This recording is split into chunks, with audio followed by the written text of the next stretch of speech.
વખતે સામાન્યથી પણ ઓછો રહેશે વરસાદ। જ્યાં ભારતીય હવામાન વિભાગની ખૂબ જ ચિંતાજનક આગાહી સામે આવી રહી છે।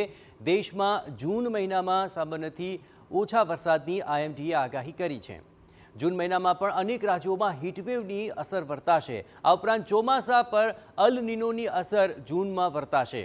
મધ્ય, દક્ષિણ અને પશ્ચિમના ભાગોની અંદર વરસાદ સામાન્ય રહેશે। વરસાદ 30% આસપાસ રહેવાનું પણ અનુમાન થઈ રહ્યું છે। જૂનમાં ગુજરાત સહિતના રાજ્યોમાં સામાન્ય ઉકળાટની પણ આગાહી કરવામાં આવી છે।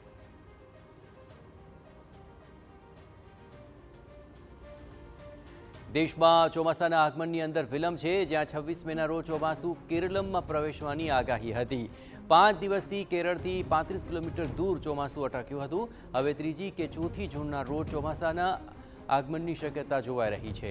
ધોધમાર વરસાદના આગમન સાથે વરસાદની શક્યતા નહીવત જણાઈ રહી છે।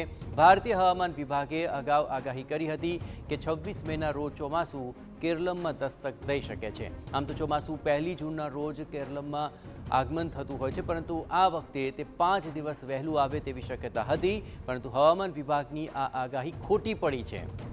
ચોમાસું કેરળથી લગભગ 35 કિલોમીટર દૂર 5 દિવસથી અટકેલું છે અને હવે નવી આગાહી મુજબ કદાચ તે 3જી કે 4થી જૂનના રોજ કેરળમાં પ્રવેશી શકે છે।